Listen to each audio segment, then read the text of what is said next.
Warning: this podcast is hosted by two brain-dead idiots with zero filter. Therefore, it contains language and opinions not suitable for all listeners. Viewer discretion is advised. Am I dead? Far from it.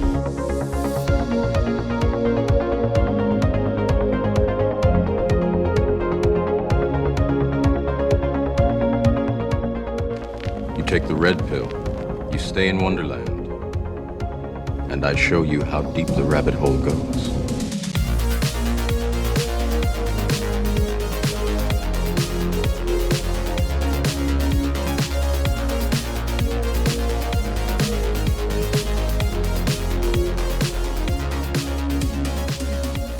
Hello, everybody. Welcome back to Virtual Tavern, a podcast where we talk about all things sci-fi and fantasy.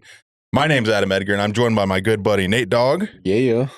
Today, we're doing technically our first Tavern Talk, but it's really not our first Tavern Talk because some bald goon deleted the last time we did this. And it was a good episode. No. It was a good episode. We were talking about Dark Souls and shit. It wasn't good enough. You had to delete it. That's the secret sauce. I actually didn't delete it on accident. I deleted it because Nathan was so bad. I'm just like, this is trash. Oh, just cringe. Get it out of here. You should let it ride. Let it ride. No, but this is going to be our first ever Tavern Talk that's going to be published. And hopefully I don't delete it this time. We'll see how Nathan does today. So he's the deciding I'll try to do better this time. But no, Tavern Talks is a new little mini series where we just kind of do little one-off spin-offs of ideas and topics that come to our mind and be like, let's fucking talk about it. And today's topic is video games and our history with them, correct? Mm-hmm. So like, we're going to talk about how video games shaped us, growing up and stuff, the popular culture as we grew up, we're both, are you technically a millennial? Yeah. I think I'm on like the very end. Like, I think it's really debatable depending on who you ask. Oh, okay. So 96, like September of 96. Some people say I'm the next one. Like you're on this council, but we do not grant you the rank of master. Yeah. But like millennials growing up, like we grew up with MTV, Jackass. We grew up with Attack of the Show, G4 TV. If you remember that, like we grew up with video game culture in its like primordial fucking Wild West form. I feel like it was like the golden age of when like the internet and like just connectivity really started coming around, because like even when we were kids and our parents, you would have like the shitty landline and like texting, if you text after 8, that's when it's free. And then like right when we were starting to get into like, I mean, I never went to junior high technically, but like around that age is when like technology really boomed. You're no longer in my top 5. God, when cellular companies used to charge by the text and be like, I can't talk right now, I'm using my fucking minutes. MySpace, ancient Facebook, ancient primordial YouTube, the Wild West of the internet and gaming. But anyway, so we're going to talk about like how video games shaped us growing up as like, I'm 30, like you were pushing damn near 30, like middle-aged fucking, millennial gamers, how that shaped us and how it kind of like shapes us going forward. Like we've seen what gaming used to be, and to see it in the state it is now, it's crazy. Like microtransactions galore, battle passes, fucking. I'm so tired of battle passes. It's honestly like I bought the battle pass for Honor, and like it's ridiculous. Do you remember like it wasn't that long ago when we had a bunch of loot boxes in games? Now companies have realized how much we hate loot boxes. So they've switched to the battle pass format, but it's just another form of... It's a different grind. Exactly. It's like a one-time purchase, and then you like, if you buy it and you don't finish it, it feels like a waste. So it's almost like a way to like push you into playing even just to try and get your money out of it. I forget what it's called, but it's like a limited time, like... Fear of missing out. Yeah, fear of missing out. And that's very prevalent today. And, but yeah, after we talk about that, then we're going to go over what in our opinion is the best game that we ever played. Like obviously art is subjective, so I'm just going to keep it for me personally, like my favorite video game of all time. Just like what really resonates with you. Exactly. You don't have to be like Expedition 33 GOAT. Yeah. Because that's what everyone else is saying. Like if fucking the original Pac-Man is on your list of best game of all time, like that's not wrong. Like for you personally, that could have been like a father-son bonding moment at the arcade. Like that's still your version of your favorite game of all time. So best, favorite, kind of like muddy the waters, but we're going to talk about our favorite / best video game of all time. And then we're going to talk about our worst / most disappointing game of all time. And obviously art is subjective.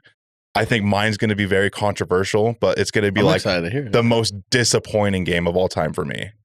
But obviously other people are going to enjoy it. And that's the other thing too. It's like, what is like the worst? Is it like the buggiest? Is it the one that you personally had? Like, it's not a bad game, but your hopes were so high and it just didn't deliver. If you're going to rate games on buggiest, like Skyrim, like was one of the most buggy, almost any Bethesda game is a buggy ridden mess, but it's constantly rated as like the top 10 video games of all time. Skyrim it's crazy because I never had a lot of problems with Skyrim bugs, and I was like a couple months in after it first came out, and I don't really think that was like the infant years of Steam, wasn't it? I remember when I put the Skyrim disc in and it's like, download Steam. I'm like, Mom, what is this? She's like, that's fine. Help. I'm like, this isn't Skyrim. Help. Because I was just used to, put the disc in, it downloads, you got the thing on your desktop, double click and you're in. Like Steam, I'm like, the only Steam I'd heard of was in the shower. Oh, no. Yeah, I remember. Not like that. God, this is bringing back memories of how when I went to Walmart one time, I was like 11, 10. And I didn't know anything about computers. And I went to go buy, this is weird. They released Halo 2 on Windows Vista. And I'm just like, oh my God, I can play Halo 2. And I take it and I go ask my mom to buy it and everything. Of course she buys it and it's like fucking, I don't know, $40 back then. But she buys it and it turns out it's incompatible with my laptop. And I'm just staring at this copy of Halo 2. Like I'm so close, but it's incompatible with my laptop. And it's just like, that was the wild west of video games where if something didn't work, like if you bought a CD-ROM for your computer and it didn't meet the requirements in one specific way, you're shit out of luck, dude. You're like, figure it out, buy the one that works. Yeah, and I'm like 9 years old. I don't know anything about computers. So I'm just like, I have this case and this disc of Halo 2. I'm like this close to greatness. That's so funny you say that because there for a long time, we had bought World of Warcraft and we played it for a little while and then we went without internet and the computer for a long time. So I would legitimately read the guidebook front to back. Yeah. Like I'm talking about like, aggro, what is aggro range, the different classes. And you got to the very end where it told you just the lore. I mean, it was like this big, That is something that I sorely miss with physical media kind of dying. Video game manuals. Oh, yeah. Like, I don't know if you ever have this memory, but like when, a parent or family member buys you a video game, you're on the way home from the store and that 20-30 minute drive or however long it takes, you're just looking at the case, the cover art. Come on. Yeah, you're looking at the cover art. You're looking at the manual, which has pictures, diagrams, lore. Like sometimes they would come with a poster. A poster? The dual-sided covers on the fucking games, you know what I'm talking about? You open the case, you can pull the sleeve out and flip it around. And it would become a poster? Yeah. Yeah, shit like that just used to add so much value to gaming. You get a game and you open it and it's like, you're lucky if you got a disc. They're like, here's your download code. Something as simple as like cheat codes too. Like, Game Sharks. I used to have a CD Game Shark and it would load cheat codes onto your memory card. I don't know how they did it, but Game Sharks were a thing back then. Game Informers, which I love Game Informer. It wasn't Game Informer back then. It was like GameSpot, I think. Yeah. GameSpot. Okay. And there was like 3 or 4 different off brands of like gaming magazines. But do you remember like at the local like local grocery store in the magazine aisle, there'd always be the cheat code books. Yeah. Like the big thick ones. Yeah. Yeah. But it's just crazy to see how gaming how far it's come. Like back in the day, watching shows like, did you ever watch like G4 TV, or Attack of the Show? Yeah.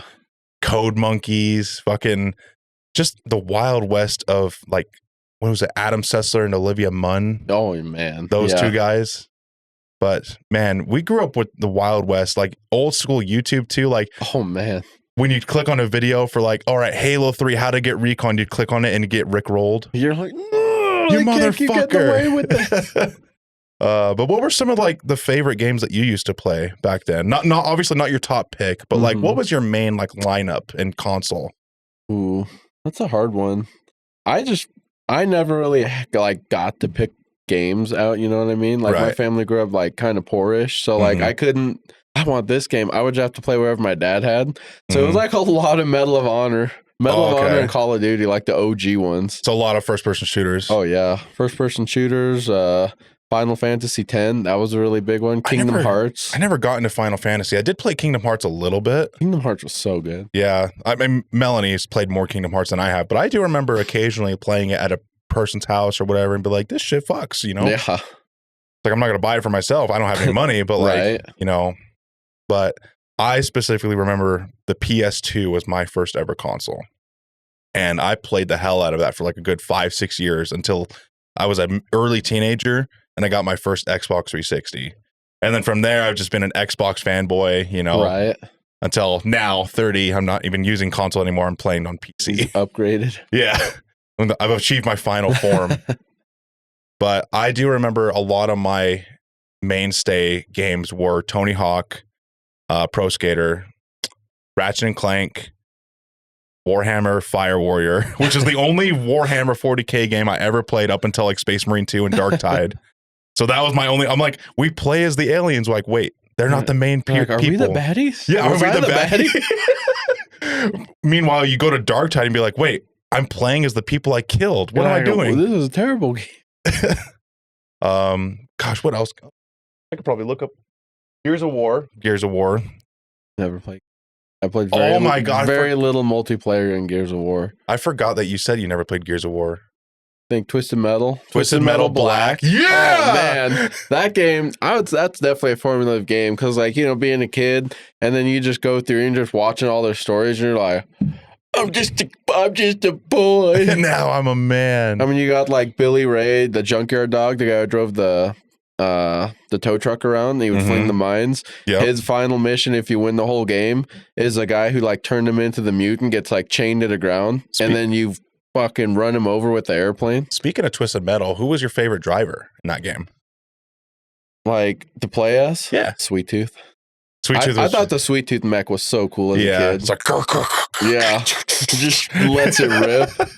I thought Warthog was really cool. The weird little station wagon with the fucking tank treads, the white one. Oh, yeah. Warthog was cool. That game had some fucked up lore, too. Oh, 100%. Like the taxi driver where it's like a Frankenstein being controlled by his son. Yeah. Did you know that kid and that guy are actually Sweet Tooth's family? That kid is Sweet Tooth's brother. Yeah.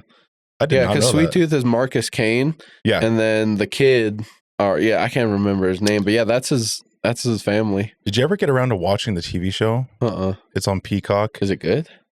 It's subjective. Oh, what do you think? They kind of Suicide Squad it where they focus on comedy instead of like the darker aspects and try to reach a wider audience and everything. And so it's not like dark and edgy. It's more like comedy Suicide Squad 2 levels of, it's all right. Like, it's not bad. Right. They're getting a second season though.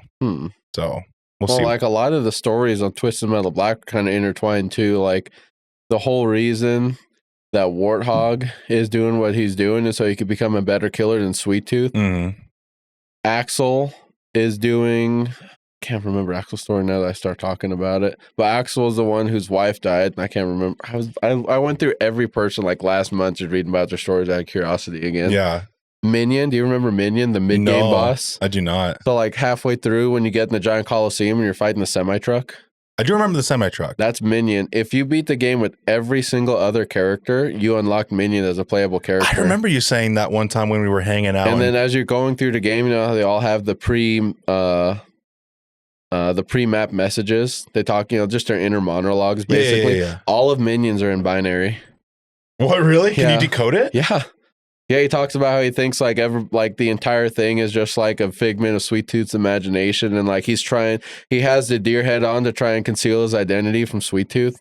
There's crazy lore in that game. That's fucking sick. Yeah. How can that not be one of Hunter's favorites? That really chaps on my balls. I know. But so what console would you primarily game on? The PS2? PlayStation. Oh, so you were PS2 mostly as well? PS1. OG PS1. PlayStation. Oh, my earliest memory of video games was watching my dad play Resident Evil on the OG PlayStation. Oh, like Resident Evil 2? Yeah.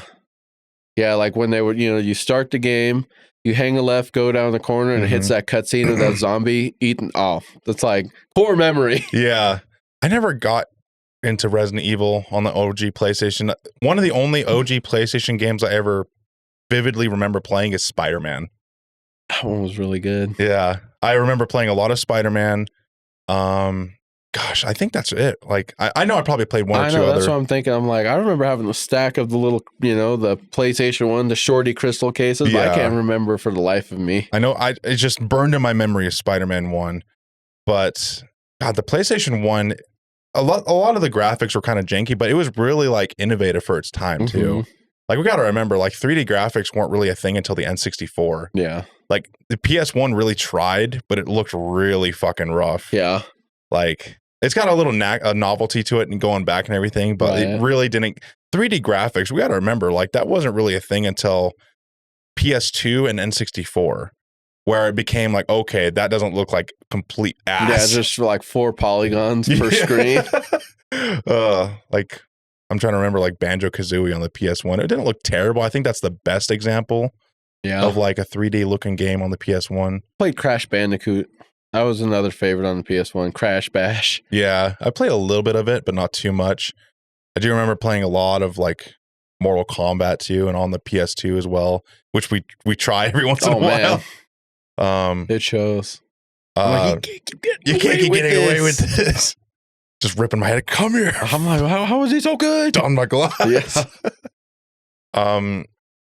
But what did you like do? Like, back in the day, like, what was your kind of gaming experience like for like a younger, like sub 12, like 12 years and younger? What was your gaming experience Grand Theft Auto and Kingdom Hearts. Really? Yeah. Grand Theft Auto, Kingdom Hearts, Twisted Metal Black. That was like my golden 3. That's a good trinity right there. It was Holy pretty shit. good. I mean, I actually played San Andreas before I played Vice City. Yeah. So we got Vice City. I'm like, fuck, this game's kind of cheeks compared to the one I was just playing. I was like, you're telling me this white guy can't swim? This is ridiculous. Oh, God. And then Kingdom Hearts, just like, growing up watching Disney movies, and then you get to fight alongside them and visit the world. It's like, that blew a little kid's mind. That game was a little open world kind of, huh? Yeah. Yeah, you could like travel between all the different Disney worlds, and every now and then you would get eaten by Monstro from Pinocchio, so you'd have to fight your way out of Monstro. But like it's Square Enix, right? So it's still Square Enix made that? Yeah. So it's like Kingdom Hearts and Disney, but it also had Final Fantasy characters in it too. Which is kind of weird, like that they put Final Fantasy in there. It worked. Yeah. It really worked. Kind of like Smash Bros. Yeah. They put anime kind of characters in there too, but it's like somehow it works. Is there a game that you felt like you were really good at that you went back and played later and were terrible at? Jak. Really? Yeah. Like on my live streams of doing Jak 2. Jak and Daxter similarities. No. Ah, motherfucker! You're like, I'm just like, I fucking got this. And then I'm just struggle busting on some of the harder missions, like Jak 2 especially. Jak 1 is easy. But Jak 2 is known as being like the hardest one of the series, the trilogy. Oh, wow. And I struggle bust on a lot of the puzzles. I had to call in Darbicity, one of the guys in the Discord, to like, dude, help me out. Because he's a speedrunner for the Jak community. Oh, wow. So he knows a lot of that shit. And I'm just like, dude, help me out with this puzzle. But yeah, I remember Jak 2. That humbled me. I'm like, how did I beat this as a kid? Yeah. But you got to remember, as a kid, you're full of dopamine. Your reaction time is really fucking fast. Yeah. Your brain is just like the best way I can describe it is like a little 9-year-old Korean kid that's been doing it since they were born. Like they're just Adderall fucking neurons are firing. Yeah, like that's life. That is like your purpose in life at the time. So it makes sense. Like you would be better at something like that as a young kid where your brain is just firing off on all cylinders. But as we get older, it's just like, like a battle dad is what they call it in Battlefield. Like, boomer 30, 35-year-old dads that their reaction time's not just the best. Terrible. They're just like, I can't wall run. Just let me have my slow movement back.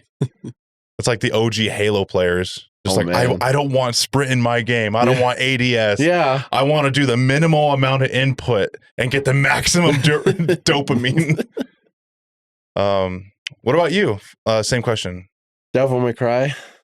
The very first one. I never played them, but isn't it kind of like God of War kind of gameplay, hack and slash? Yeah, hack and slash. So like my parents had Resident Evil, Code Veronica X. And do you remember when PS2 games used to come with a demo disc for another game? Yeah. Dude, demo discs. Yeah. Holy shit. The first demo disc was for Devil May Cry. And then I missed that. We used to get picked up when I went to elementary school right next to this place that would do movie and video game rentals. And my parents rented me Devil May Cry. And like one full day, I beat the whole game. And then like I went back later on normal to play it, and I got like 3/4 way through and was just getting clapped. I'm like, this is ridiculous. That is wild that you brought that up. Thank you, because that's what I wanted to talk about, is things that we've forgotten that we used to have that were so good. We used to have it so good. Yeah. It's kind of like looking back on, you know, the American dream. It's like we had 24-hour Walmarts, $1 McChickens. Yeah. We had it all. We had it all. We didn't know what we had until it was gone. Yeah.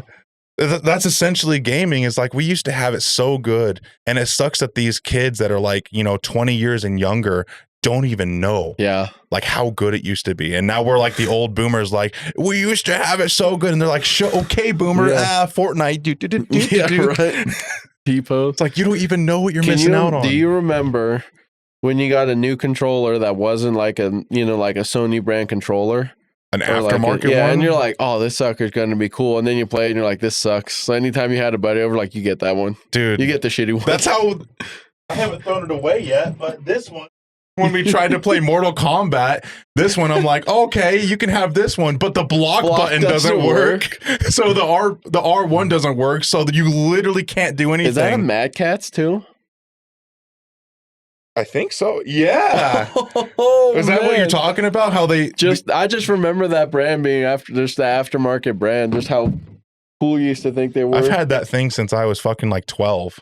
Oh, that's why the RB doesn't work. Yeah. R1. But I love that controller. Like, if I could somehow fix that RB button, I would still use that. Fucking take it. You take it with you. Fix it for me, Daddy. like you did my modded PS2. Yeah. But yeah, I'm so glad you brought that up. Like demo discs. Sometimes when you bought a gaming magazine, there would be a demo disc in the magazine. What? You don't remember that? I never bought a like gaming magazine. Like tucked in the pages. It'd be like in the back or whatever. No, really? Yeah. That's crazy. That's how they would advertise back in the day. And then as we got better internet access, you know, that you could download demos. But nowadays demos are hard. They have open betas or whatever. Yeah. But it's not the same. Dude, demos as a poor kid were like the GOAT. Like I had a PSP and I had like 2 games for it. Oh, the PSP. I can't tell you how many demos I downloaded off of the fucking PlayStation Network.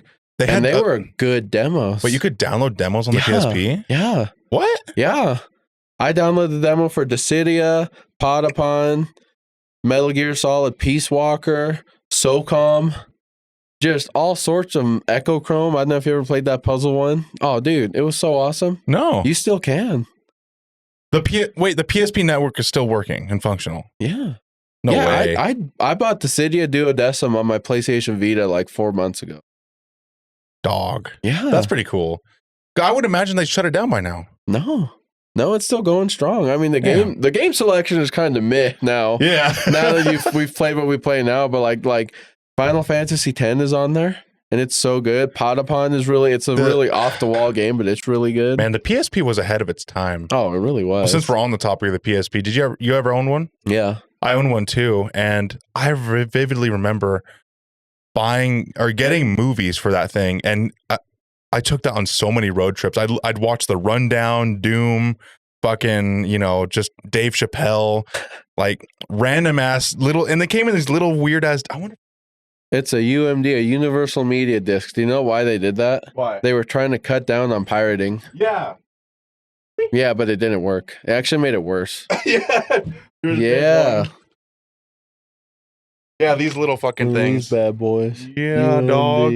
They were like, if we put the disc inside this case, it'll cut down on pirating, and it didn't work. What was the mentality to cut down on pirating? Like, so people don't rip them and copy them? Yeah, so people had to buy, you know, the actual disc instead of just pirating it online and then like putting on an SD card or something. Oh, it would just make it a little bit harder for people that want. I didn't really realize it was that much of a big of an issue, but right. But can you imagine trying to handle it? Like keeping track of normal CDs was kind of a pain at the time. I loved that these were compact and small. I had a case where I would stack like 30 of these sons of bitches. Yeah, kind of like a modern day Nintendo Switch where the SDs are they're kind of like SD cards, but like they're so tiny, the game where it's actually stored on. Yeah. But why do you think the PSP failed? Like it obviously didn't stay around for very long, wasn't supported very long. Like it was kind of ahead of its time. Like I think that's why. I think it was so ahead of its time that people just did not really realize how good it could be. Because, we got like the Steam Deck now and like, all that stuff. But I think it's so ahead of its time. And then like, I don't think it was advertised very well for the most part outside of people who like knew what it was in the first place. And then that was like right around the time smartphones were getting really big. So people were like, look at my beer app on my iPhone. Your PSP the beer sucks. app. Yeah, 2007, 2008, like the first iPhones and everything, first apps. Yeah, so like Angry Birds was like, everyone was like, I can play a game. I don't have to carry around a whole nother thing to play games. Why would I buy a PSP? Why would I spend $200-$300? So that probably is what killed the PSP is like, hey, look on my fucking phone. I can do this and this for free. And I could watch YouTube videos. I can watch, movies and shit.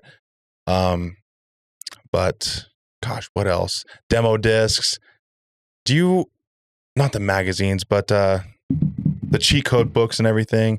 What else is there to cover? Like old school, like history of gaming, like 2008 and before.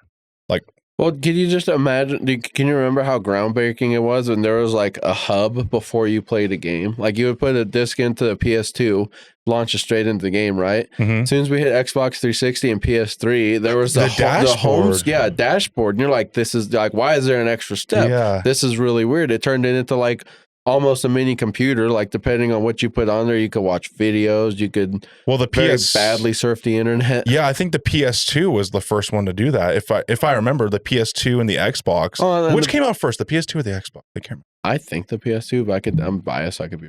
I'm gonna look this up, but yeah, like the PS2 and the Xbox are the first consoles I have memory of where, like you said, you throw in a disc. And it doesn't automatically there's a hub area. The PS2 didn't really have a hub. You could cancel the startup and look at your memory. You had like a browser. You could actually scroll the internet on that son of a bitch. On a PS2? I believe so. Oh, you're talking to somebody who never had network adapter. Well, it did have a network adapter. No, you're talking to somebody. Oh, I never had internet on it either. Yeah. But I know there's an Ethernet port that you could. And we never tried that. So I never even thought about that. But I do remember, now that you mention it, the hub for Xbox. I used to have a buddy who would listen to music on his Xbox. And it was the craziest thing to me. Or PS2. What came first? The PlayStation 2 came first in 2000, March. That's crazy. And then the Xbox came out in 2001. So a year later. But like you said, that's pretty innovative. You could... on the PS2 was a lot more limited. You could just like really look at your memory storage. I don't remember if you could play songs, but you could watch movies, obviously. Yeah. That was the big selling point, is like it was a DVD. That's another thing, is like gaming kind of ran parallel with media entertainment, like DVDs and Blu-ray. Like the PS2 was the first console, I believe, that you could watch movies on. Yeah. And then the PS3 was the first console you could watch Blu-rays on. Yeah.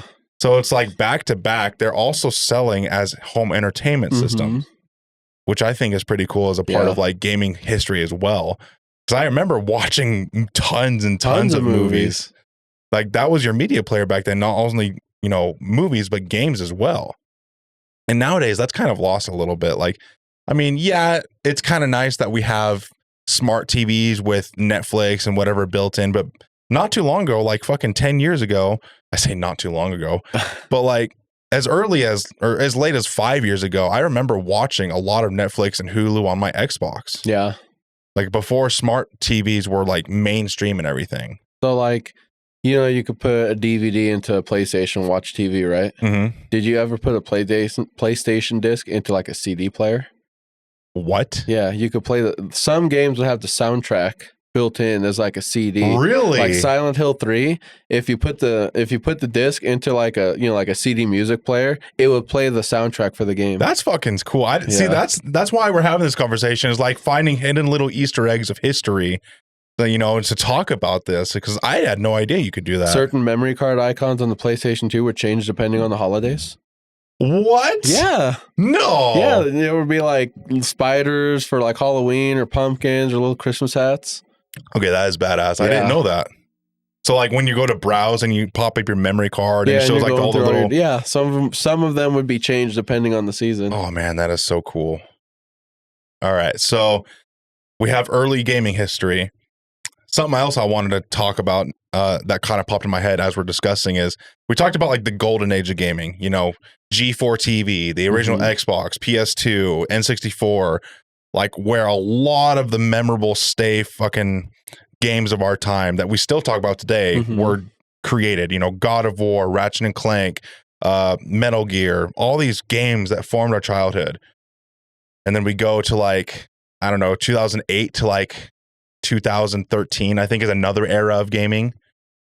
Where do you think things kind of started to turn? Like if you were to pinpoint it to one moment in history of gaming history, where do you think we started to decline from the golden era and it started to tread downhill? I would say like late through the Xbox 360, PS3 era. Yeah. Because like when you first came out with the very first consoles, you didn't have a lot of companies wanting to pump out a video game, right? Yeah. So like the ones that did it would really try to make sure they were good games. Yeah. And then once they proved themselves and we got like the 360 and the PS3, I feel like a lot more companies just tried to start pushing out games. Because then like I feel like there's so many more games for the 360 and the PS3 that are just not as good. Yeah, like towards the end of those consoles' life cycles. Just bloated, just bloatware. Where like companies just kind of threw stuff out at the last minute, hoping it sticks to make some money before the end of the console's life. Yeah. Me personally, it's the horse armor for Oblivion. So Bethesda slapped a $2.50 price tag on horse armor and let players buy it. And guess what happened? Players complained. It was useless. It was pointless. It didn't even actually protect your horse. It gave no stats. It gave nothing. Literally all it did was make your horse look like it was wearing armor. And once you'd paid your $2.50 to unlock it, the first set of horse armor you claimed in the game was free, but then after that you had to pay 500 in-game gold for every additional set. And I know it's not very original. A lot of people have made this opinion as well. I think, you know, that for me marks the end of a golden era of gaming where companies really put their best foot forward to try to impress consumers. Yeah. To where they just... What can we withhold for money? Yes. Yeah. Where they prioritize microtransactions and how little effort, it's called the minimum viable product. How little effort can we throw out there where consumers will still buy this? And the horse armor is where that all started, I believe. In Oblivion, it was like $3.99. Yeah, it was. It was like $2.99 or $3.99, and I bought it. Heck yeah! But I didn't know any better. I'm like fucking 13 years old and everything. But yeah, that marked the end. You know, we had DLC. We had, especially for Oblivion, as internet connection speeds started to get better and better, you could have additional content. You know, kind of drip fed to consumers. Oblivion had like 5 DLCs, like the Wizard Tower, fucking Soulsime. You're thinking of Skyrim. Oblivion had... Or not Soulsime, sorry. Shivering Isles, yes. Knights of the Nine. The Knights of the Nine, yep. I never played Wizard Tower on Oblivion. It's not really an expansion as more as like DLC. It's a home that you can go to. It is kind of like it's not really an expansion. It's considered a microtransaction, I would believe, because it's a wizard tower. It's just a house that is given to you, and you have a lot of cool like spell crafting stations, and you unlock some new spells and stuff. But it's a microtransaction, and that's where, like, gosh, when did Oblivion release? Like 2003? Something like. Gosh, I'm gonna look it up. I was thinking more like 2006. You're probably right. Oblivion. No, not the remastered. You cock. Oblivion. There's some sodas in there. 2006. So you were right. So 2006, like, was the beginning of the end. Like, obviously, we had games like Halo 2 years later. No, 1 year later in 2007. You know, gosh, Halo. We got to talk about Halo 3. Like, absolutely. As games increased in popularity, increased with internet speeds and multiplayer, we kind of glossed over it, but that was such a pivotal moment is online gaming and social gaming. You talked about it a little bit when we talked about how consoles first started having home screens, you know, but with Xbox Live and being able to play with each other, Halo 2 had that, but Halo 3 is where really community started to being formed and everything. Forge mode. Okay, we got Paintballer and Kitty on the same team. This is not gonna. This is oil and water, bro. Oil and fucking water, dude. Oh, you love each other. I love him. Oh, do you? Yeah. But does he love you? Yes. Hey, Paintballer, do you love Kitty? I don't know. Hey, fuck you. I love you. Forge mode. I think Forge is what did it. Yeah, Forge mode. Because didn't Griffball start as a Forge mode? It could have been. I with think, like the gravity hammers and the ball and the sword. I want to say it was a game mode in Halo 2, but maybe you're right. Maybe Halo 3 is where like a lot of game modes like Infection. Well, was there a gravity hammer in Halo 2? Oh, I want to say no.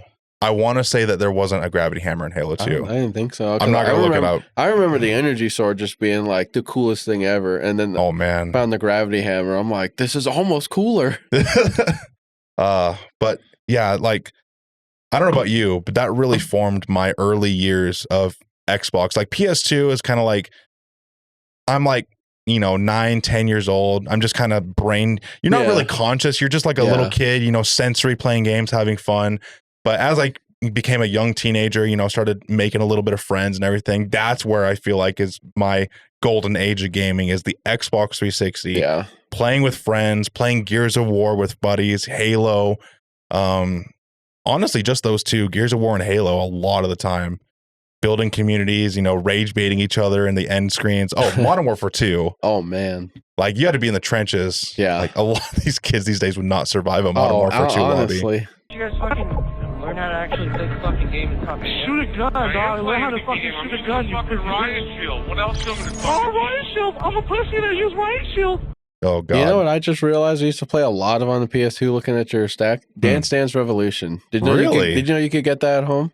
There was like a weird dance pad that you could like unravel and everything. Yeah, it was like a big, we had 2 of those. My whole family, hours on end, would play that game. It's weird to think about how many experiments they've tried with gaming over the years with like accessories, the Kinect, Guitar Hero, Dance Dance Revolution pads, snowboarding, little fucking snowboards, Tony Hawk stuff. Yeah, like the skateboards. It's weird to think like how many gimmicks have come and gone over the years. The Kinect obviously being one of them too. That was just people trying to beat Dark Souls using those peripherals. Yeah. But so we talked about kind of like the decline of gaming and everything. What was your answer again? Like what marked the end? I just feel like it was like the end of 360 PS3 era when the companies really started pumping out games with that like more quantity over quality of their games. Oh, I just remembered one of the worst aggressors. I don't know if you remember, but do you remember when games were really pushing their luck with online multiplayer passes? Where like you had to pay after you bought the game to be online? Yes. I remember the concept. I don't remember exactly which games would do it. So some games, I think Medal of Honor did this, and I think Battlefield 3 tried this, but you had to pay an extra fee to access the multiplayer component of the game. After, like you said, you already bought the game. It was called a multiplayer pass, and it was like usually $10 or something. But it was so fucking egregious, so dirty. It's just like it's like imagine if Halo 3 released and Forge was locked behind a $10 paywall. Yeah. Crazy. And it lasted for a very short amount of time. Like I think only a handful of games did it before they realized this is a bad idea. Yeah, this ain't gonna be the way. Yeah. And then after that is where games kind of morphed into the loot boxes. Yeah. And that's, the continuation of that horror story. But gosh, some of the best memories I have, I don't know about you, but besides the multiplayer and the community aspect of like the Xbox 360 and PS3 era, is just the story games. I feel like the story of a lot of games improved greatly. Oh, yeah. Cinematics, voice acting, cutscenes. Yeah. I feel like that improved tenfold. Oh, 100%. Open world games where you can kind of make your own story and be your own hero. Yeah. That just improved so much. Did you ever play like the Mass Effect series or Dragon Age? I played Dragon Age Origins. Okay, so made by the same company. BioWare. Yes, a lot of the same gameplay elements, or even Knights of the Old Republic, same company too. But gosh, I remember this being like an eye-opening moment of this is what video games are capable of.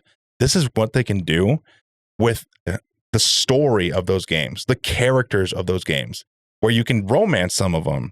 I'm just like, holy shit, this is the future of gaming right here. Like Mass Effect, you can have romances.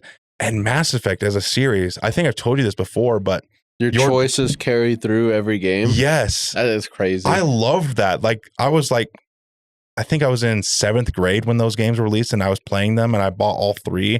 And I just loved how each of those games, the decisions that you made carried from one game to the other. That was innovative as hell for that time. It really is. And I don't remember in recent memory another game that's kind of done that, where your decisions from one entry carry over to the next, besides obviously Dragon Age. Yeah. Which is made by the same developer, but to a lesser degree. But that was one of my pivotal, like, core memory moments of, besides the community aspect of the Xbox 360, is just what story-driven games were capable of. Yeah. But that was like my golden age moment. Is there anything like that screams out to you about that era of gameplay? Like something like, holy shit, they can do this? Assassin's Creed Black Flag. Really? Oh, 100%. I never played Black Flag. Really? That's why it's absolute. Yeah. Just the whole story on it. It's awesome. And honestly, Castlevania, Lord of Shadows. Never got into Castlevania either. Me either, but Lord of Shadows is like a third-person, free-roaming, open-world Castlevania game. So, like, think basically Dark Souls with Castlevania fucking skin. Ooh. It's so good, and even for a 360, it's such a long game. There's 2 discs. God damn. You would get halfway through, and you would load into the next chapter, and it would tell you to swap discs out. That's how long that game was. Holy and like shit. It was good every step of the way. You know, sometimes a game gets like obnoxiously long. You're like, oh, when's it good? This is a slog at this point. It never got bad. Oh. All right, so I just thought of a pretty cool question for you. All right. So we've talked about the golden age of gaming, like demo discs, magazines, cheat code books, etc. You know, G4 TV, Code Monkeys, the gaming culture of old, how it was so fucking amazing, gamer culture. And now we haven't really talked about modern day gaming as much because it's a fucking slog. It's pretty bad. So I want to ask you, what do you think is the best aspect of the golden age gaming?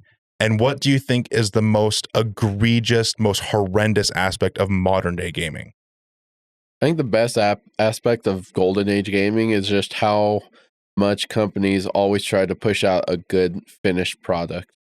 Yes. Like they weren't, like you said, they weren't trying to push out the minimum viable product all the time. Well, there were no do-overs. Exactly. Yeah. Like if a game had a bad bug, it was a bad game. Yeah. Period. Like there was no fixing it. No day one patch, no fucking, like you either get it right the first time or you're donezo.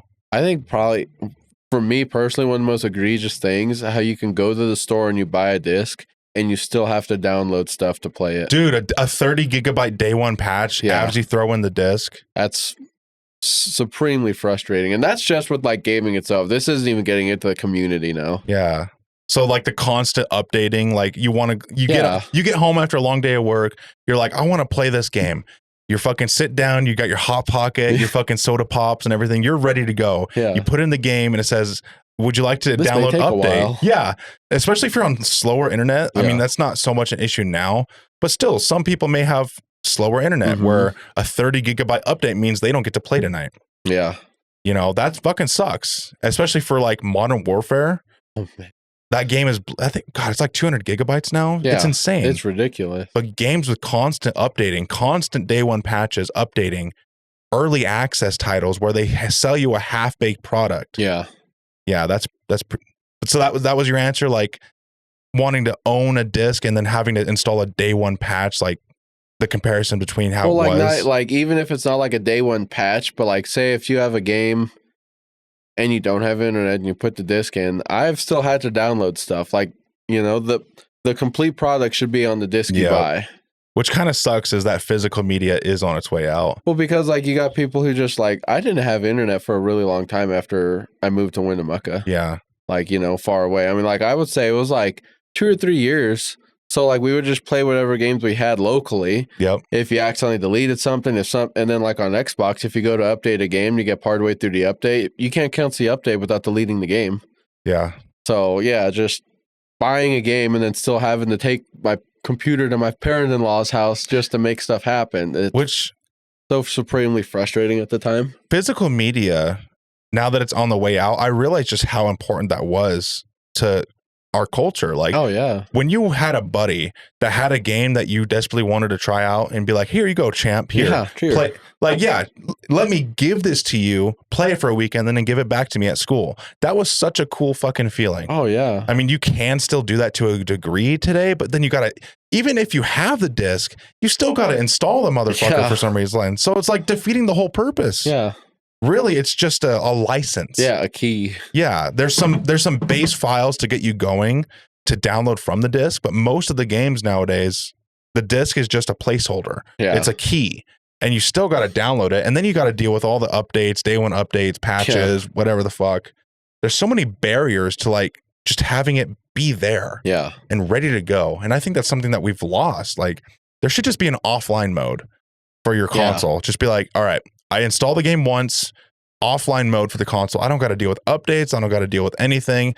I know that when I get home from work, I could pop this game in. A single player game should have no fucking updates whatsoever, unless it's like quality of life fixes. But like a toggable mode be like where, all right, I've downloaded this game. When I get home from work, I just want to pop the son of a bitch in, Dark Souls 3 or whatever it be, and just play and get straight to it.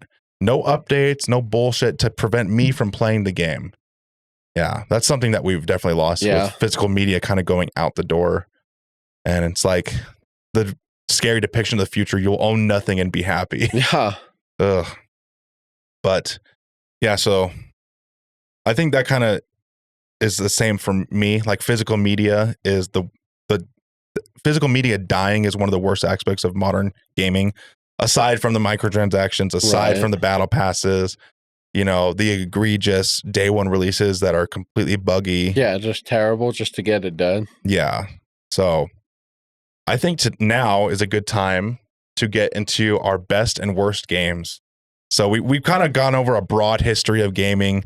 I think now is a good time to go over our best and worst games. So you tell me what, in your opinion, and this is subjective, I should rephrase it, not best, but your most influential game growing up, your personal favorite. Like, if you were to take one game to a desert island, what would it be? Kind of like, what would that game be? Hard. I would probably have to say Halo Reach. Really? Yeah. That is actually a pretty good answer. Because it's like, it's the first Halo game where you're not the main character and you don't have a happy ending. Dude, the story for Reach was so good. It's really underrated. Yeah, it really is. And I oh, sorry, go ahead. Just infinite replayability. I thought, like, I could play the storyline through and through as many times as I wanted to and never get tired of it. I think it had a lot of good, like, I don't think you run it. I mean, you probably do because I can't remember the Halo games too much, but like the Long Night of Solace mission where you're in space. Is that when you take the Firebird up? And into the space, and it's like you're almost playing like a whole nother game. No other Halos really come close to that level. It's like, holy shit, I'm in space. I'm fighting with frigates and shit. Yeah. You know, a lot of it is set dressing and everything, but still, like, the fact that you could do that in a Halo game was really, they were pushing the limits of what they could do. Yeah. Innovating and everything. And I remember the beta for Halo. That is actually one of the few betas that I remember playing where I was like, I can't stop. And then when they shut down the beta, I was like, motherfucker. The multiplayer beta for Halo Reach, Invasion, the Covenant versus the Spartans, that was such a good game mode, man. But anything else you want to say about Reach? Like, why it's your top pick? Not really. I mean, like I said, I just think it was, it's probably right in those formative years where, like, you're kind of going from like a kid to like a, you know, a teenager to a young adult. Yep. And like, you're playing all these games, you always win. Yeah. You're the main character, you always come out on top. Mm-hmm. And then, like, you've played the first 3 Halo games, you've won every single one. You're like, you know, take that, aliens. Then you pop in Reach, you got Noble 6, and you're going on, and like, one of them died. Yeah. You're like, what happened? And then another one, and another one, and another one, until it's just you. You want to see me do it again? Yeah, want to see me do it again? Or like Kat, you know, the chick in the blue armor with the cybernetic arm, just how out of the blue it was. Unceremonious. You guys are just running through the alleyway and it just catches a spike right through the face. I got you, bitch. Yeah. And it's just like, what? No, June did make it out. June is the only one that survived. Only one. Yeah. Carter crashed a Pelican. Yep. Kat got shot by the spike. Jork took down that Covenant Corvette in space. Yep. Emil got killed by the elite. Yeah, towards impaled the from the end back. when you're protecting the Pillar of Autumn, right? It is the Pillar of Autumn. Yeah, the same frigate from Halo 1. And then there's you, and then there's June, and June's the only one to make it. And speaking of which, that was Bungie's last Halo game, and they went out with a bang. They did.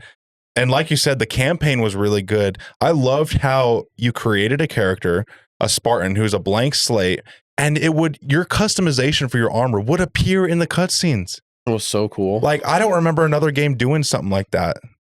I'm not saying it's not happened, but memory, I don't remember another game having that level of agency where your character that you've created, this is my character, exactly, that ownership and everything.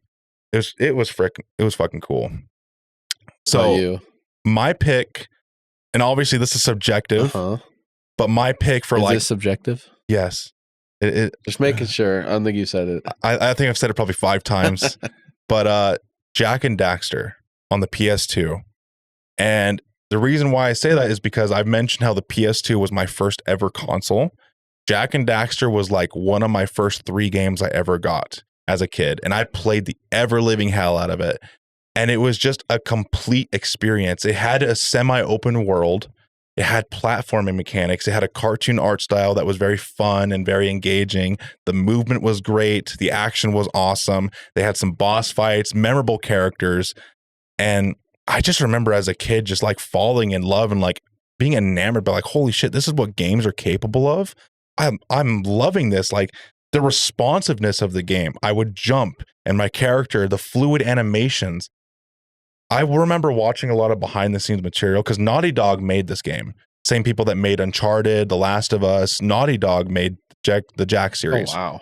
And I remember watching some behind the scenes videos of how they made Jak and Daxter and how they had hundreds of hours of animation for just the character movements alone.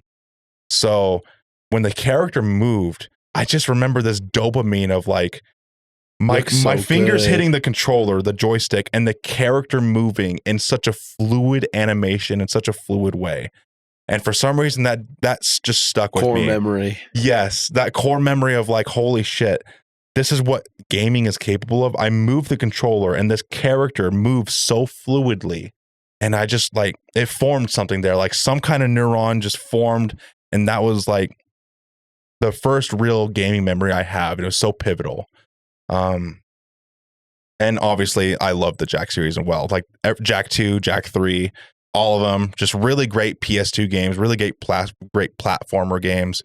Up there with like the Sly series and Ratchet and Clank, God of War, a lot of the A-list PS2 lineup games. So you got to go first on this. I got to go first? Mine's going to be such a letdown of an answer. Okay. So this is subjective. This is if I hadn't said it enough. So we have the most influential game of our childhood and everything. Not necessarily maybe like the best game that we ever played, but like the most influential.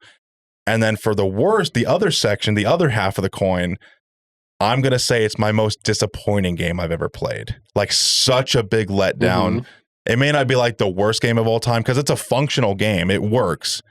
But as far as like hype levels and like being such a high of expectations and then the delivered product being so low, Halo 5. Guardians? Yes. Really? And I'll tell you why. Because the marketing and the advertising for that game was so false. It was honestly false advertising. Because it made it look like Chief had gone rogue, huh? What they advertised, yes, the story-wise was 100% false and not what we got in the finished product. Not only that, we barely played as Master Chief. We played Fireteam Osiris. Yes. Yeah. Agent Locke, who's this dull, cardboard, bland character that is so boring. Yes. And he's just so bland, unmemorable. The gameplay, honestly, wasn't my jive. This is when games really shifted from, the boomer shooters to hyperactive, hyper twitch sensory, like Titanfall levels of wall running, like Call of Duty Advanced Warfare. Everything has to be super fast. Everything has to be super fucking responsive and quick, and all these different gimmicks like Spartan abilities. it's just they had abilities in like Halo 3 or Halo Reach at least. Remember armor lock, invisibility. But this is where they added like crazy ass tech and movement and like adding layers of complexity that really didn't need to be there. It doesn't really add anything in my opinion. It just makes the sandbox feel bloated. And the story wasn't good in my opinion. Characters were uninteresting. The Spartans on Fire Team Osiris, when I just want to play with Blue Team, the squad-based mechanics were strange too. Like how you play a campaign, you have squad mates, you give them orders. Like this isn't Halo. I've never liked squad-based mechanics for the most part. Right, because the computers are they can't do it. They're not smart enough. Yeah. But yeah, the false advertising, the hype level. I remember buying that game at GameStop, waiting out line. This is like one of the last few times where you would wait in line for physical media. This was like, when did it release? 2013, 2014? No, it has to be later than that. Probably 2015, 2015. 15 or 16. So, I was already moved out of my parents' house by the time I first played it. Yeah, so 2015, I believe is when this game released, is one of the last few times where I actually stood in line at a GameStop because physical media was still a thing back then. Most people bought their games physical media around 2016, 2017. That kind of phased out. You know, people got faster internets, but I waited out line at GameStop, got this game, beat it in like 2 days, and then I returned it to GameStop. I was that fucking disappointed, that livid, and I was a huge Halo fanboy. Like you said, Halo Reach, fucking 10 out of 10. Halo 3, 9 out of 10. The communities, and I was expecting that same level of polish. Halo 4 was meh, you know, it wasn't offensive. It was just kind of like that 7 out of 10 burger you get at your local diner.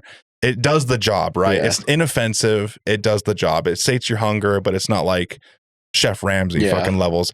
But with this, I expected a steak. And I got a fucking banquet meal, fucking little brisket, you know, Salisbury steak. Yeah, that's what I expected. Yeah. I expected something better, and I got the Salisbury steak fucking banquet meal. And that's why I say, in my opinion, for me, it's the most disappointing game I've ever played. Just because the hype level and the expectations were so high, and the delivered product was false. And just such a disappointment for me personally, because I was a huge Halo fanboy back in the day. I don't really fuck with Halo anymore. Halo Infinite was just kind of like the last straw for me. I'm like, this doesn't resonate with me anymore. You're just I'm not jiving with that turkey. No. All right, your turn, big dog. I go into games with such low expectations, not because I think they're going to be bad, but just I try to be open-minded. So like, I had to think. I've played a fair bit of games. Some I've beat, some I haven't. You know, and like none of them really stood out to me as bad.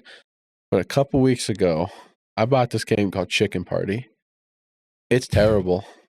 It's fucking terrible. Is that on Steam? No, it's on Xbox. It might be on Steam, but we bought it on Xbox. It's terrible. Is it a new release? I was just looking for, some couch co-op type stuff to play with the wife. So I don't know the Chicken Party lore. Tell me about this game. It's just party game. That's all it is. There's not like a story or anything. It's just party games. You know what I mean? Like who can do this, who could do more of this, or who can, crush more of that. It's slow. It's kind of buggy. It's a little frustrating. And then like one of the matches, so you just run around as chickens, right? Just little cartoon chickens. One of the objective is who can crush more baby birds before the time limit. And they're very visceral about it. Like you do the little jump bash and you crush these little baby chicks, and there's like blood splatters and bones and shit. And I was like, I don't need to win this round this bad.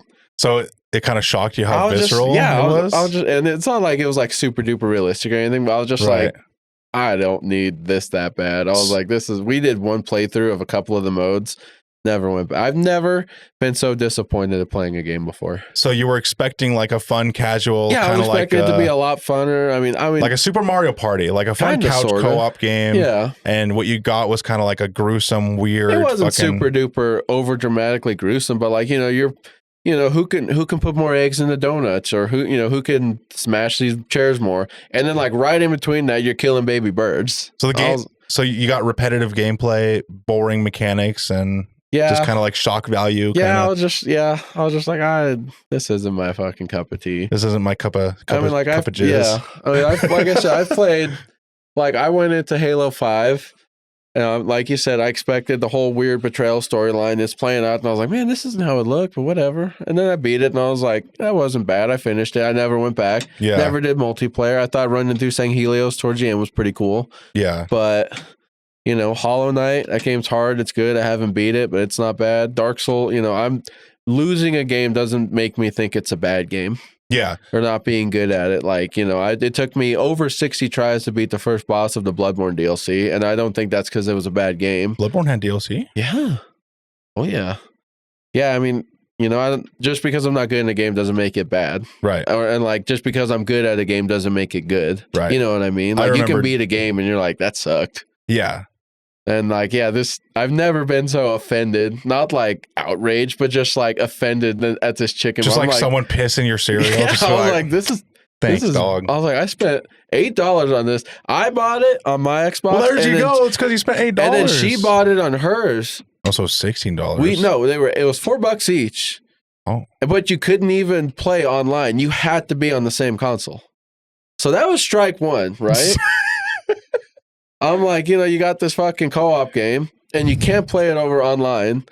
Strike two was just, I don't know.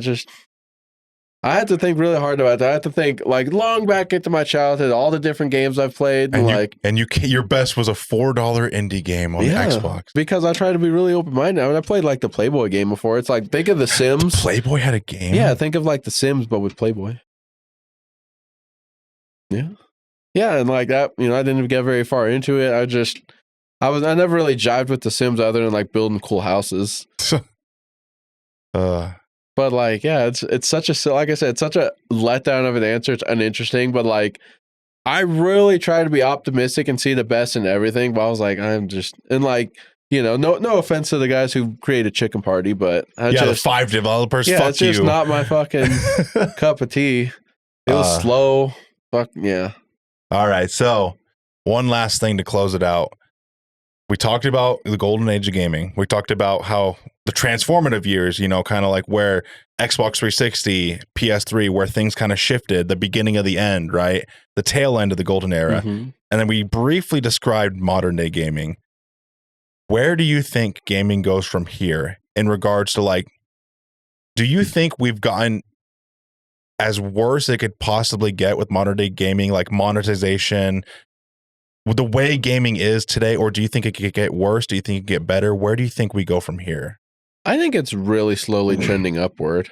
You think it's getting better? I think just going from loot boxes to battle passes is a huge step.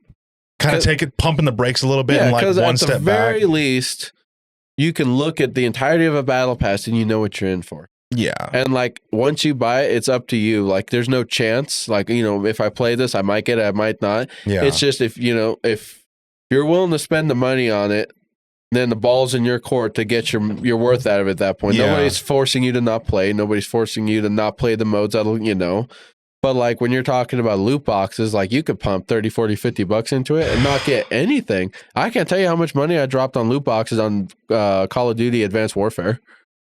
So let's pump the brakes a little bit right now. What's the most you ever spent on loot boxes? And then I'll tell you mine.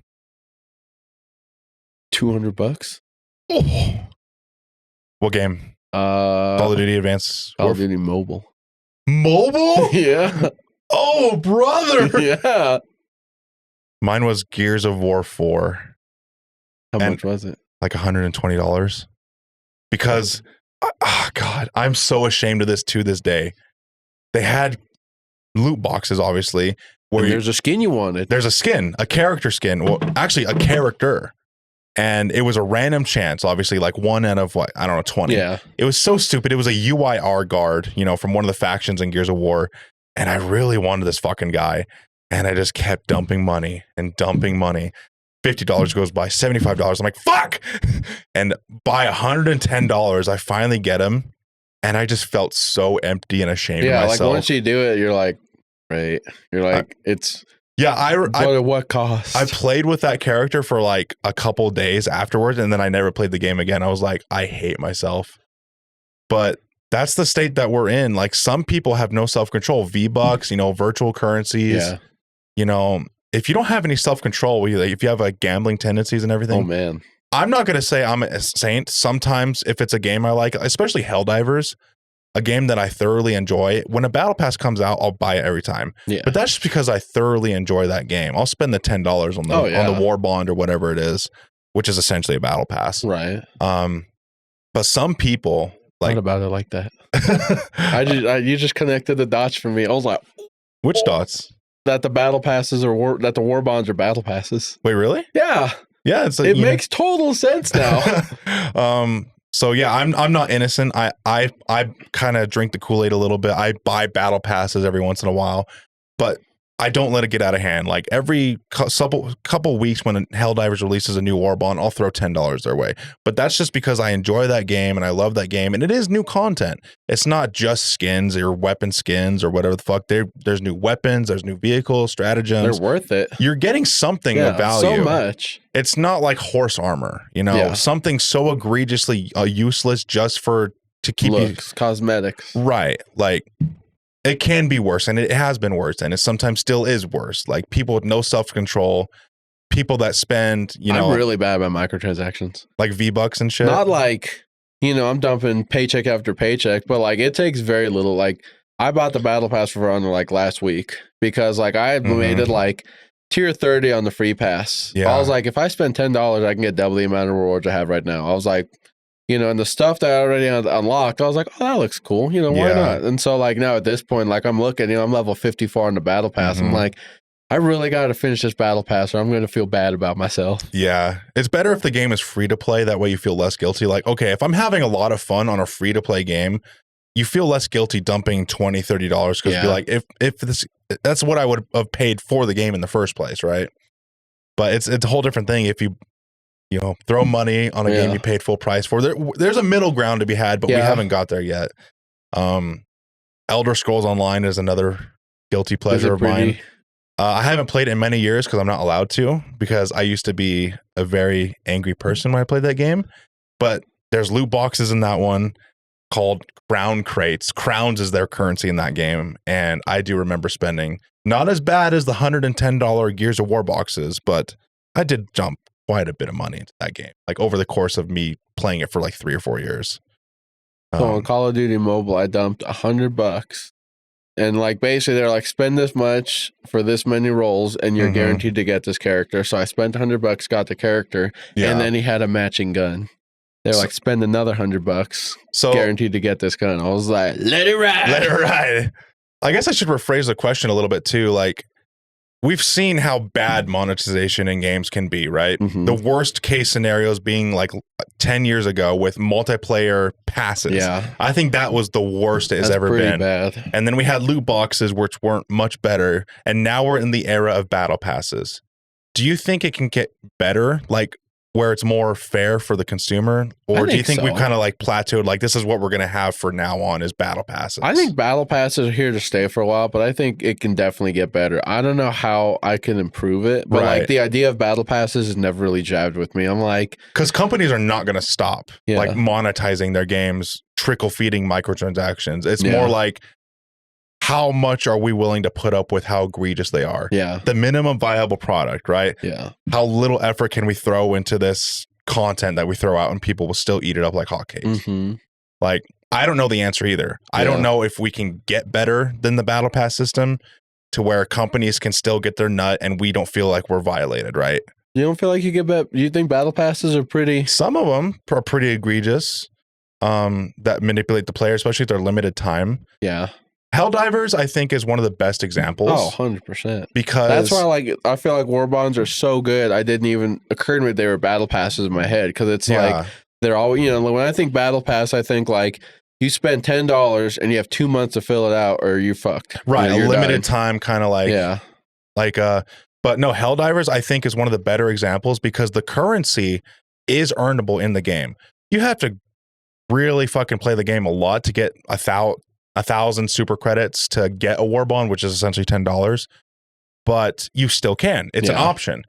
And the content that they give you for Helldivers is great. It's not just cosmetics and bullshit charms and all this other garbage. It's actual weapons that the developers have to take time to create and everything, stratagems. Like my most recent war bond is the minigun. I fucking love that thing. I'm having a lot of fun, and it's actual stuff to play with, and that takes time. That takes development, and yeah, it kind of sucks that you're buying something just to earn the right to progress. Like you don't get everything up front. I still think that kind of sucks. Me personally, I wish I could buy a product and get everything instantly. See, I don't know if I would. It just leaves a sour taste in my mouth when I buy something like a war bond or a battle pass. It's like, okay, this is the key to unlock the door. You still got to fucking get in there and grind. Well, but then think about the fact if you did get everything. Like once somebody drops $100, gets everything in the battle passes, you run through everything that's in there, and then you're like, okay, I know what's good, what's bad. I'm bored of everything now. This is all boring. There's definitely a gray area. There's definitely a gray. But I remember incentive. Yeah, gives you incentive to keep playing. There is one case where I'll give it that, where it makes sense for you to not get everything right away, is actual content expansions. Yeah. Where not battle passes, but actual like story expansions, like Cyberpunk, Phantom Liberty, or do you ever play Borderlands? Very little. Okay, so like Borderlands had story DLCs, expansions, where there's lots of cool legendary guns and everything. I can see your point where if you were to buy the DLC and then all of a sudden like 30 legendary weapons get dropped in your inbox. We're talking about buying a battle pass. Yeah. Not like DLC. Right. But there's a middle ground. Yeah. Like it's still content you're buying. But, obviously I agree with your point where if you were to buy a DLC for a game, like a $20 story DLC, and there's legendary weapons in that DLC or really good loot, it would suck if they just gave it to you all at once. Yeah, everything just dumps in your inventory and then you're overpowered from off the rip. Right. And some games do that, like pre-order bonuses and everything. And it does kind of feel shitty when everyone gets pre-order bonuses, really powerful gear right off the rip. Dragon Age Origins. I had the pre-order fucking Blood Dragon set. Oh, the Blood Dragon set, yeah. That shit carried me so far through the game. Dude, I love that armor in Mass Effect. Because they have a Mass Effect variant too. I've seen that actually. It looks sleek and everything. Fucking, I rocked both of them in both games, but the BioWare, the Mass Effect version of the Blood Dragon armor was just so fucking sleek and so good. I wore that in Mass Effect 2. I wear that in Mass Effect 3. I don't take it off. I just feel like there's a middle ground. Like it, for me personally, it feels bad when you buy a battle pass and it's like, all right, get to grinding, buddy. All right, here you go. You've earned the right to buy this. Exactly. You bought the right to buy more stuff. Right. Yeah. It's just, it feels manipulative to keep you on a Ferris wheel, like an artificial time Ferris wheel, to keep you engaged with the game more and more. Because now you're like, okay, I bought this battle pass. Now I have to play this game. There's a term for that. It's called, I think it's called the hedonic treadmill. Really? Yeah. We're like, basically like you earn money to pay for your bills, to hate life, to go to work, so you can earn more money to pay for your bills. And like that, like you said, where like it keeps you on a Ferris wheel of like a mouse wheel or whatever, But yeah, I think Helldivers probably does it. I think the next step to battle passes is not making them time limited. Yeah, like Outlast Trials.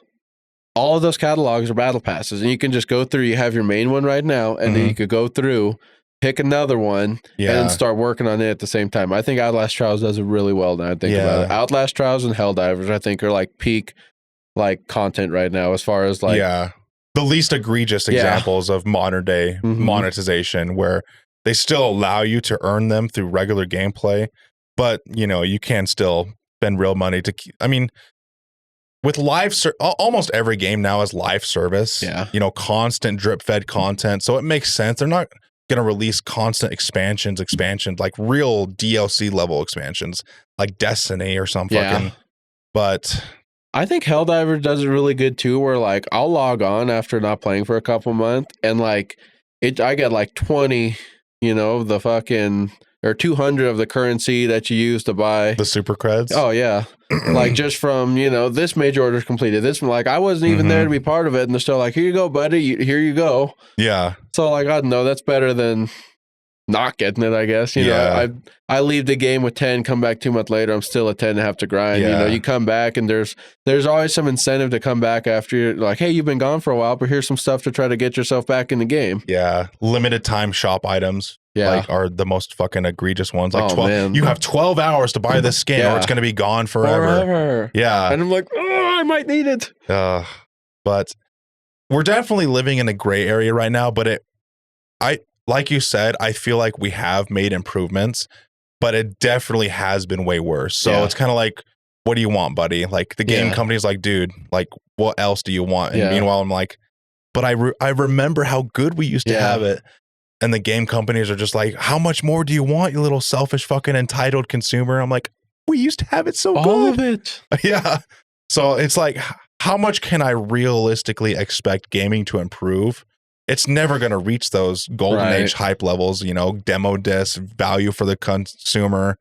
But I feel like we can get a little bit better than where we are now. 100%. Like it's decent right now. Some games, obviously we still have mobile games, gotcha games, you know.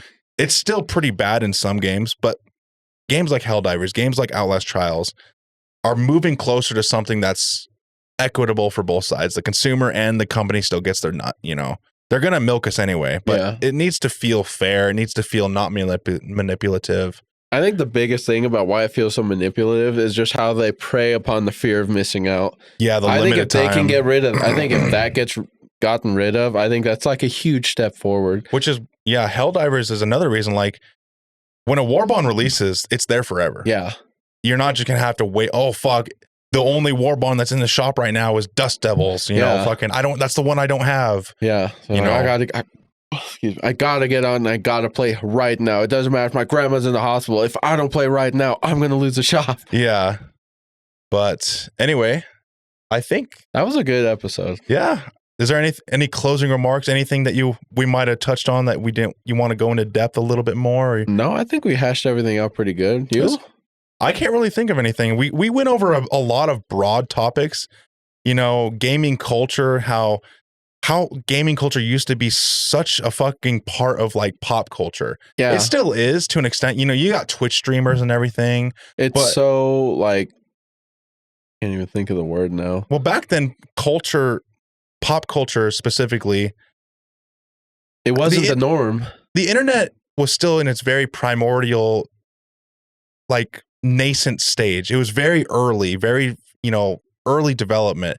It was the Wild West. You know, we had old YouTube. Yeah. We didn't have Twitch streamers. If you were a gamer back then, you know, a lot of people didn't have constant internet access. Yeah. And when gaming communities used to come together to celebrate their favorite games, it was a moment in history. Like, do you remember watching videos of like midnight release of Halo 2 and Halo 3? Millions of people. It would make news headlines. I do remember. Yeah. Like hundreds of people would be waiting outside the store to buy a copy of Halo, because physical media, that's the only way you could play it. There was no downloading a game. Yeah. So there was a rarity, a scarcity. If they only had 100 copies for a local store, that's all you got. You had to be the first 100. Yeah, you had to wait in line. But nowadays, I feel like we've lost a little bit of that. It's kind of lost a little bit of its like special. Its identity. Yeah, a little bit. It's become, I think, globalized a little bit. I think it's so widespread now that they can't like narrow it down because the gaming community is so broad now. Like, you know, you can't say somebody. I don't think you could say somebody who only plays phone games isn't a gamer. I think they're a gamer. You know, I don't. You know, I think it's just they're more casual about it, but they're still a gamer. But like back then, you know, like before you really had serious phone games, you just had like the people, like this was their identity. You know, like this is what I love doing on my off time. Yeah, I feel like gaming, it had a bigger identity back then. Nowadays, things kind of get lost in the mud of, you know, everything's so globalized now. Everything's so available. Yeah. Cultures, you know, gaming cultures are just kind of like diffused everywhere. You got Twitch streamers, you know, it's just, you watch your favorite Twitch streamer and they bounce from the one popular game to the next. Right now, Arc Raiders is all the rage, right? Yeah. So all the big streamers are playing Arc Raiders.